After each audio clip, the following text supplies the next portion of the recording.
Hello everyone, చాలామందికి vegetable పచ్చళ్ళు అంటే చాలా ఇష్టం కదండి. ఈ రోజైతే నేను వంకాయ పుదీనా టమాటా పచ్చడి చేస్తున్నాను అనమాట. చాలా బాగుంటుందండి. ముందుగా దీనికోసం వంకాయలు టమాటాలను చిన్న చిన్న ముక్కలుగా కట్ చేసుకొని పక్కన పెట్టేసుకోవాలి. ఒక కడాయిలో ఆయిల్ పోసుకొని బాగా మరిగిన తర్వాత ఎల్లుల్లిపాయలు పచ్చిమిర్చి కూడా వేసుకొని బాగా వేగిన తర్వాత అందులో జీలకర్ర ఒక స్పూన్ నువ్వులు కూడా వేసుకొని దోరగా వేయించుకోవాలన్నమాట. ఈ వేగిన దాన్ని మిక్సీ జార్లో తీసుకొని పక్కన పెట్టేసుకోండి. అదే కళాయిలో కొంచెం ఆయిల్ పోసుకొని వంకాయలు టమాటాలు కూడా వేసుకొని మగ్గనివ్వాలండి. అందులోనే కొత్తిమీర పుదీనా కూడా వేసేసుకోండి. అందులో కొంచెం ఉప్పు పసుపు వేసుకుంటే బాగా మగ్గిపోతాయి అన్నమాట.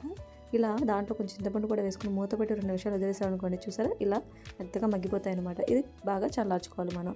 ముందుగా మనం పచ్చిమిర్చి ఎల్లుల్లిపాయను బాగా మిక్సీ చేసుకున్న తర్వాత ఈ వంకాయ ముక్కలు వేసుకొని మిక్సీ చేసుకోవాలి. మరి మెత్తగా చేసుకోకూడదండి, ముక్క ముక్కగానే చేసుకోవాలి.